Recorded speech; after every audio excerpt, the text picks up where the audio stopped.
साधु के द्वारा मिलेगा, बिना साध के मिलने वाला है नहीं। तो हमेशा साध का संग करो, यही सद्गुरुदयाल समझाते और बताते हैं कि साध का संग आप करो तो आपका काम बन जाएगा, और नहीं तो इधर उधर भटकते रहो, उससे काम होने वाला नहीं है। इनके संग पिया नहीं मिलना, पिया मिले कोई साध समगमी। तो पिया कहाँ मिलेंगे? साध के संग, जो उस प्रभु परमात्मा के पास आता जाता होगा उसी से मिलेंगे, अन्यथा मिलने वाला नहीं है। ये तो भूले विषय बास में, मर्म से इनकी रग रग में। तो कहते हैं सच्चे संत और फकीर महात्मा कि देखो, जो यहाँ पर लोग हैं वो कहाँ भटक रहे हैं? विषय वासनाओं में भटक रहे हैं, सच्चे रास्ते में नहीं चल रहे। तो ये आपको अलग अलग भ्रम में भटका देंगे, क्योंकि इनके अंदर तो भ्रम ही धंस रहा है। आपको सच्ची रास्ता, सच्चा मार्ग तो बता नहीं पाएंगे, आपको इसी में घुमा देंगे, भटका देंगे और आप घूमते रह जाओगे। उस प्रभु परमात्मा का मिलन हो नहीं पाएगा, उसके दर्शन दीदार होंगे नहीं, तो काम बनेगा नहीं। सच्चे महात्माओं ने, सच्चे संतों ने कहा कि जीते जी प्रभु मिलता है, मरने के बाद कोई चिट्ठी पत्री उससे नहीं आती है। आप हम भले कह देते हैं कि उनका स्वर्ग लोक हो गया, परंतु हमको क्या, आपको क्या पता? जिसकी दिव्य दृष्टि नहीं खुली, संजय की तरह से, वेदव्यास जी की तरह से, या फिर भीष्म पितामह की तरह से, कृष्ण भगवान की तरह से, कि या संतों महात्माओं की तरह से, या मीराबाई की तरह से, या कबीरदास जी की तरह से, या गोस्वामी जी की तरह से, या जगजीवन साहब, पलटू साहब और तुलाराम जी की तरह से, जगजीवन साहब की तरह से, कि वो नीचे से ऊपर देख कर के बता देते कि ये कहाँ गया है। जब आपको पता नहीं है तो आप कैसे कह सकते हो? आपको तो 100% कंफर्मेशन नहीं होती है, आप ऐसे ही परिपाटी में दुनिया के कह देते हो कि स्वर्ग लोग चले गए। अरे वो नर्क भी तो बने हैं, सब स्वर्ग ही चले जाएंगे तो नर्क में कौन जाएगा? 1-2 नर्क नहीं है, 22 नर्क हैं, और यहाँ से 66,000 योजन ऊपर यमपुरी है। तो ये धर्म में तो सारी चीजें बताई जाती। आप सोचते हो कि आज लोग चांद पर जा रहे, आज लोग जो है सूर्य के यहाँ पर जा रहे, और सूर्य का 1%, सूर्य की जो दूरी है 1% भी नहीं जा पा रहे हकीकत में, उसके पास 1% भी नहीं जा रहे। जबकि हनुमान जी ने तो पूरे के पूरे जो है सूर्य देवता को अपने मुंह में ही रख लिया था। क्या जान करके? मधुर फल जान करके कि बहुत अच्छा मधुर फल है और इसको हम अपने अंदर ही रख लेते हैं, तो अपने अंदर ही मुंह में रख लिया। तो ऐसे ऐसे महान शक्तियां इस भारतवर्ष पर जन्म ली। तो आपको सोचना चाहिए, ये भारत भूमि तपोभूमि है, ये भारत धर्म की स्थली है, यहाँ पर धर्म का धुरा पड़ा हुआ है। यहाँ सच्चे फकीर, सच्चे संत, सच्चे महात्मा सदा आते जाते रहेंगे, यहाँ कोई उनको मिटा नहीं सकता। जो धर्म मिटाना चाहेगा भारतवर्ष से वो मिट जाएगा, लेकिन भारतवर्ष से कभी धर्म नहीं मिटेगा। ऐसा संतों ने कहा है कि जो धर्म को मिटाना चाहेगा वो मिट जाएगा, लेकिन धर्म कभी मिटेगा नहीं। भारतवर्ष से ही पूरे विश्व को धर्म का पाठ पढ़ाया जाता है, ज्ञान सच्चा, जीवात्मा और परमात्मा का सच्चा ज्ञान प्रसारित किया जाता है, बताया जाता है, सच्चा मालिक से मिलने का भेद बताया जाता है। अगर आप यहाँ के बारे में पता करोगे तो अधिकतर जो सच्चे संत महात्मा हुए हैं आज तक, वो सब के सब इस धरा मंडल पर भारत भूमि में हुए हैं। वो भोग भूमि में पैदा नहीं होते, वो भाव भोग भूमि में प्रकट नहीं होते, वो तपोभूमि में आते हैं, सात्विक धरती पर अवतरण लेते हैं, ना कि भोग भूमियों पर। वो चले जरूर वहां गए होंगे कुछ बताने जिताने के, लेकिन लौट करके यहीं चले आए। आपको पता होगा कि बहुत पहले बल बुखारे का बादशाह कबीरदास जी के जन्म में जब थे यहाँ पर धरती पर संत के रूप में, तो वो भी खोज करता हुआ यहाँ आया था और अपनी बादशाहत को छोड़ दिया था और पूर्ण रूप से कबीरदास जी के चरणों में झुक गया था। और जब बैठ करके उनके चरणों में जो है काफी विनती प्रार्थना और सेवा की, तब बल बुखारे के बादशाह को जो है कबीर साहब ने नाम दीक्षा दी थी उस प्रभु परमात्मा से मिलने का। और जब उसने इस धरा मंडल पर अपने भारतवर्ष में बैठ करके प्रभु परमात्मा को प्राप्त कर लिया, तब पुनः वो वापस जो है बल बुखारे गया था। और वहां दजला फरात की नदियां बहती हैं, दजला फरात की नदी के किनारे बैठ करके वो चुपचाप अपना भजन ध्यान उस प्रभु का सुमिरन करता रहता था। तो क्या हुआ कि वो जब राज्य को छोड़ करके आया था, तो अपने जो है सेनापति को ही राजा बना दिया था कि तुम बादशाह बने रहो जब तक हम नहीं आएंगे, देखो हम जा रहे हैं जरा भारतवर्ष हिंदुस्तान की धरती पर उस मालिक उस खुदा को खोजने के लिए, क्योंकि लोग यही कहते हैं कि हिंदुस्तान में ऐसे फकीर होते हैं जो प्रभु पिया मालिक से मिला देते हैं, मुझे उनका दर्शन दीदार करना है। तो वो यहाँ पर रहे और जब पूर्ण रूप से प्राप्त होकर के वहां गए, तो एक दिन जो है सेनापति कहीं घूम रहा था, तो उसने देखा बादशाह ये फटे हाथ, मतलब वो उनके तन पर जो कपड़ा था वो भी फट गए थे, तो उसको वो सुई से सिल रहे थे। अपनी एक सुई थी उनके पास, सुई और धागे से सिल रहे थे, पेबंद एक तरह से लगा रहे थे या पैच लगा रहे थे आप मान लो, या फट गया था उसकी सिलाई कर रहे थे और चुपचाप बैठे थे। तो जब उसने देखा तो कहा जहांपना आप कहाँ? तो कहा भाई मैं तो क्या करूं, ये फट गया था तो इसी की सिलाई कर रहा। तो कहा ऐसा है आप चलिए मेरे साथ, अब तो आपका ये राज्य आपका है, आप अपना तो बादशाह हैं, आप ये कर रहे हैं। अरे जितना कहो मैं सुई और धागा, जितनी नौकरानियों को कहिए, सिलने वालों को कहिए, अभी आपकी शाही पोशाक आ जाएगी, आप पहन करके चलिए।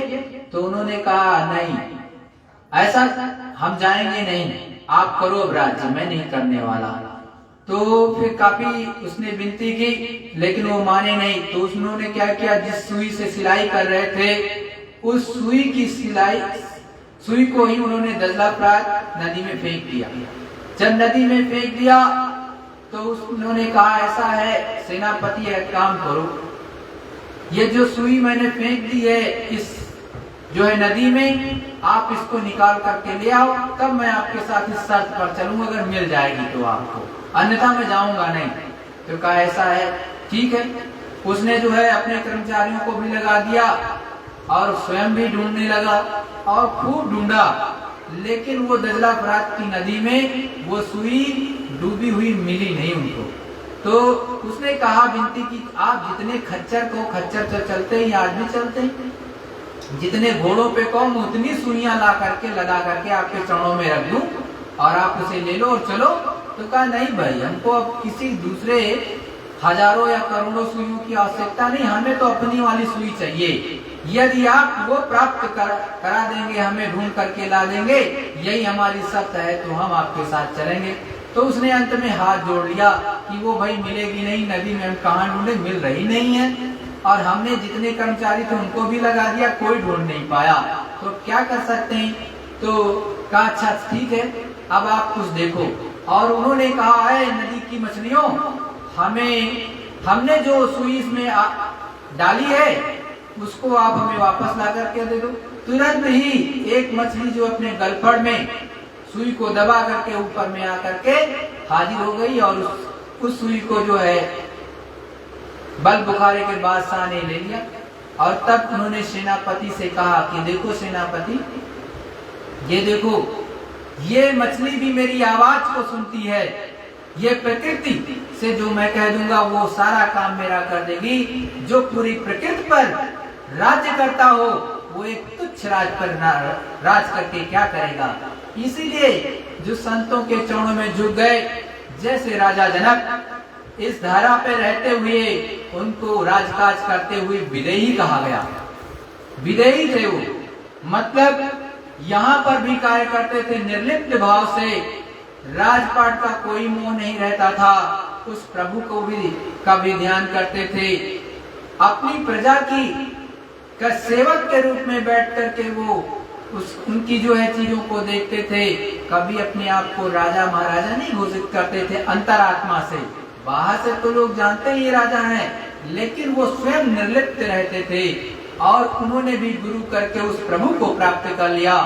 इसीलिए जो है राजा जनक को विदेही कहा जाता है, क्योंकि वो देह में रहते हुए भी कभी कभी अपनी जीवात्मा को निकाल करके अन्य खंड ब्रह्मांड पार ब्रह्मांड में चढ़ाते हुए उस प्रभु के पास चले जाते थे और पिया से मिल करके प्रभु से मिल करके इस धरा मंडल पर पुनः आ जाते थे और यहाँ की भी चीजें कर लेते थे। तो वही वो भी मनुष्य शरीर में थे। हम सभी इस धरा मंडल के जितने भी मानव प्राणी हैं, चाहे स्त्री हो पुरुष हो चाहे बच्चे हो, सबको प्रभु परमात्मा ने उस प्रभु की प्राप्ति के लिए समान अधिकार दिया है। ना कोई उसमें ऊंचा है, ना कोई नीचा है, ना कोई छोटा है, ना कोई बड़ा है, ना कोई उसके लिए पंडित है, ना कोई ब्राह्मण है, ना कोई राजपूत है, ना कोई हरिजन है, ना कोई वैश्य है। उस प्रभु परमात्मा के यहाँ से कोई भी जाति नहीं बनी है। सच्चाई ये है, पहले जो भी वर्ण हमारे यहाँ पर ऋषि मुनियों ने लागू किया वो केवल कर्म के आधार पर था, और पंडित तो उसको ही कहते हैं जिसको ब्रह्म का ज्ञान हो, जो ब्रह्म तक आता और जाता हो, उसकी पूर्ण रसाई हो, उसको ही वास्तव में पंडित कहते हैं। नहीं तो फिर ये परिपाटी है, जिसका कार्य जैसा है वो करे प्रेम और मोहब्बत से। जैसे हमारा कर्म है, हम कोई कर्म करेंगे तभी तो दो पैसे मिलेंगे।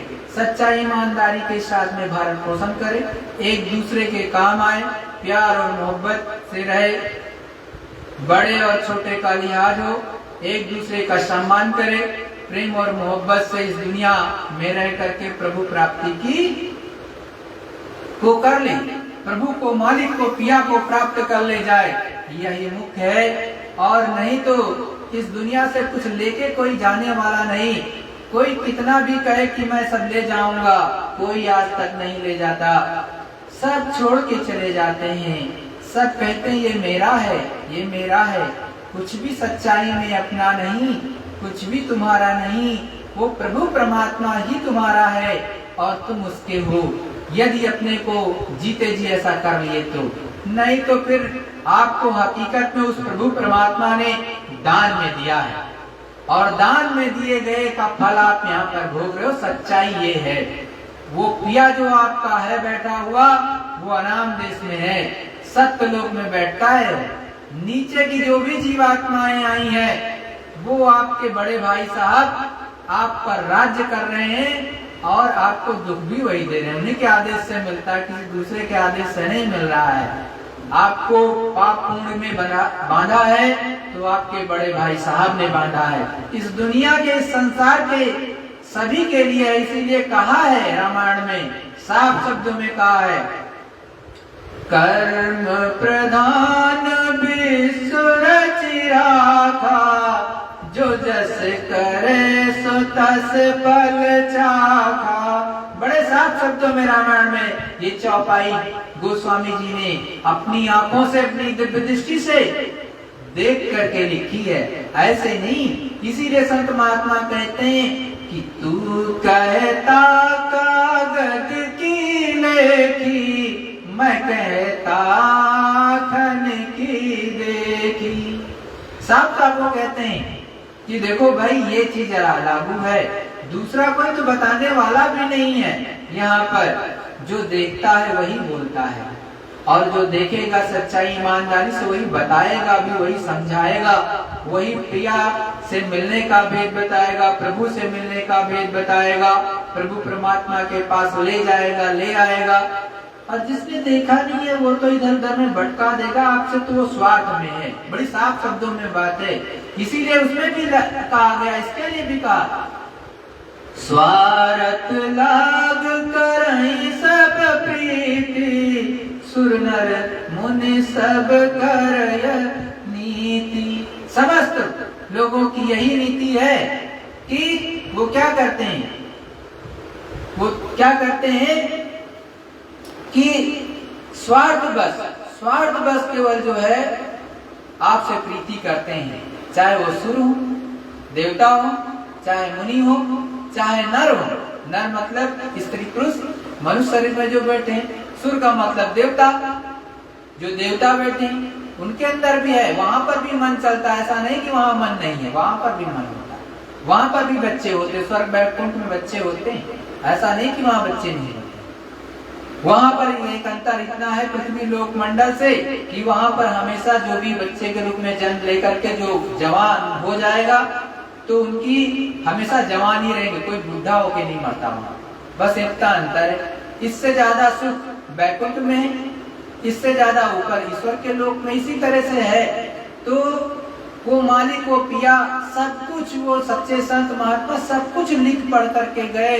और आज भी के जो संत है वो सीधे तो कहते नहीं कि मैं संत हूँ, वो तो कहते मैं आपका सेवक हूँ, आपकी सेवा करूंगा, आपकी जो कर्मों की गंदगी है, पाप पुण्य को उसको समाप्त कर दूंगा, साफ कर दूंगा। वो यहाँ तक कह देते मैं धोबी हूँ।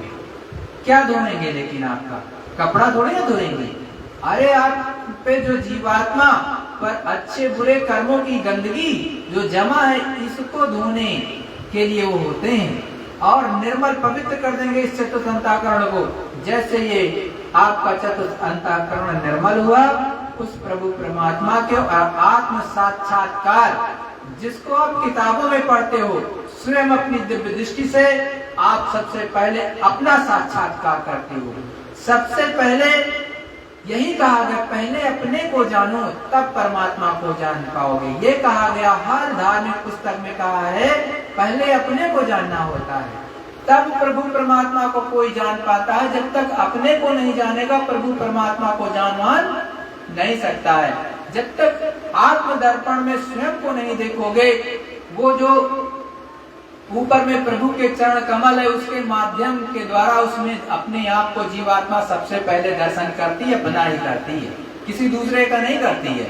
पहले अपने दिव्य रूप का दर्शन करती है, तत्पश्चात ये ऊपर की तरफ चलती है और तब धीरे धीरे करके मालिक की दया से संतों महात्माओं के का बल लेकर के उनकी योग अग्नि के द्वारा जब दया मेहर उनकी होती है, उनका कुछ बल कुछ अपने से किया तो दोनों मिला करके उस प्रभु परमात्मा की विशेष दया मेहर से कर्मों की गंदगी खत्म होती है।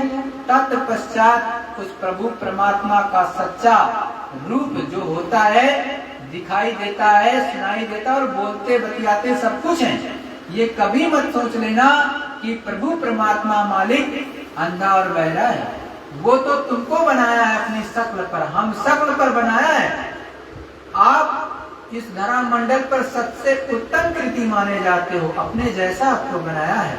वो बोलेगा, वो डोलेगा, बातें करेगा, सब कुछ करेगा, सब कुछ करता है। लेकिन तुम कहोगे नहीं वो मालिक तो मरने के बाद मिलेगा, तो मैं तो आपको यही कहूंगा भाई मालिक मरने के बाद नहीं मिलता। और जितने संत महात्मा आए वो भी यही कहते हैं कि देखो मरने के बाद कुछ नहीं मिलता, मरने के बाद हिसाब होता है। किसका? जो आपने अच्छा और बुरा किया, जिसका विधान बना है, उस विधान का जो धार्मिक विधान है, आध्यात्मिक विधान है, प्रभु परमात्मा का विधान है, वो अमिट है। वहां आपकी घूसखोरी नहीं चलेगी, वहां 100 रुपए 200 रुपए नहीं चलेगा, वहां मक्कारी नहीं चलेगी, वहां दूध का दूध पानी का पानी 1 मिनट के अंदर ही वो हिसाब कर देते हैं। और फिर यमदूत ले जा करके जहां वो कहते हैं धर्मराज या जमराज, उस जगह पर आपको पहुंचा दिया जाता है। चाहे नरक में कहेंगे तो नरक में, स्वर्ग में कहेंगे तो स्वर्ग में, बात खत्म। और यदि आपके पास ना तो पाप रहे ना पुण्य रहे तो फिर आपको संत महात्मा और संत महात्मा का टोकन हो, मतलब नाम दान, वो टोकन और आपने कमाई कर रखी है तो ऊपर चले जाओगे, प्रभु परमात्मा के पास चले जाओगे। और जो सतगुरु जिसका हाथ पकड़ लेते हैं वो कभी छोड़ते वोड़ते नहीं है, आप बशर्ते उनको याद करते हो। गुरु महाराज ने कहा जय गुरुदेव नाम बोलोगे तो मैं मिलूंगा, और जब आपकी मृत्यु होने लगे डॉक्टर को दिखा लो, आप के घर परिवार में भी कोई हो वो बेहोश हो जाए तो पहले तो इंजेक्शन लगा लोगे, लेकिन जब बेहोश हो जाए उसके बाद डॉक्टरी नहीं की जाती। उसके कान में 10 बार जय गुरुदेव बोलना, उसकी जीवात्मा की रक्षा मदद होगी। जब वो आंख खोल दे 2 मिनट के लिए खोलेगा, हाँ, और जब आंख खोल दे तो पूछना आपको जब असहनीय कष्ट था तो जब जय गुरुदेव आपने बोला और अंदर अंदर तुमने बोलना शुरू किया तो कोई मिला? तो अगर गुरु महाराज को देखा हुआ या नहीं भी देखा है तो कहेगा इस तरह के महात्मा हमको मिले और अंदर में मेरी रक्षा और मदद की, तब आप मान लेना। तो जो सच्चे हैं तो सच्चे ही रहेंगे, और जो दूसरे रास्ते वाले हैं तो दूसरे रास्ते रहेंगे। तो यहाँ तो हर तरह के आप सौदा किसका करना चाहते हो, ये आपकी बुद्धि विवेक पर निर्भर करता है। उस प्रभु परमात्मा ने आपको बुद्धि भी दी है, विवेक भी दिया है, आप अपना निर्णय स्वयं कर सकते हैं कि आपको केवल स्वार्थ में ही रहना है कि थोड़ा सा निर्लिप्त होकर के इस जगत से थोड़ा सा निर्लिप्त होकर के, क्योंकि एक दिन तो संलिप्त होते होते इसी में आप मिल जाएंगे और कुछ ना पाएंगे, हार करके चले जाएंगे। लेकिन अगर निर्लिप्त हो गए और निर्लिप्त होकर के बाल बच्चों की भी सेवा कर दी और अपनी जीवात्मा को भी जगा लिया तो प्रभु परमात्मा के घर चले जाओगे, और उस मालिक जो आपका सच्चा इस मनुष्य जीवन का कर्तव्य था वो आप प्राप्त कर ले जाओगे, अन्यथा तो आप ऐसे ही जाओगे। सद्गुरु जय गुरुदेव, जय गुरुदेव। प्रेमियों एक प्रार्थना बोलेंगे, तत्पश्चात सभी लोग ध्यान भजन सुमिरन पर बैठेंगे। सतगुरु सतनाम तुमको लाखों प्रणाम। सतगुरु सतनाम तुमको लाखों प्रणाम। कोटिन सूरज चांद सितारे, कोटिन सूरज चांद सितारे, रोम रोम में करे उजाले, रोम रोम में करे उजाले। सत्य पुरुष करतार तुमको लाखों प्रणाम। सत्य पुरुष करतार तुमको लाखों प्रणाम। सतगुरु सतनाम तुमको लाखों प्रणाम। सतगुरु सतनाम तुमको लाखों प्रणाम। हर गो सूरज चांद सितारे, हर गो सूरज चांद सितारे, रोम रोम में करे उजाले, रोम रोम में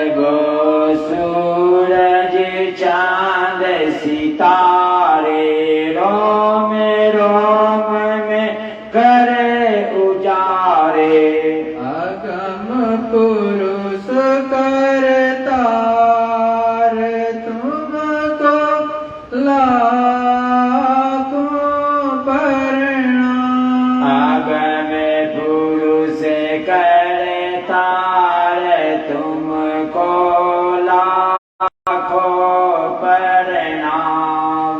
नील नील शशि भानुवतारे नील नील ससुभान वो तारे रोम प्रणाम। सतगुरु सतनाम तुमको लाखों प्रणाम। सतगुरु सतनाम तुमको लाखों। स्वरूप एवं पांचों धनियों को विधि पूर्वक दृष्टि प्रणाम करके समस्त प्रेमी भाई बहन सुमिरन ध्यान और भजन में अवश्य बैठेंगे। सतगुरु जय गुरुदेव, जय गुरुदेव। माला दो।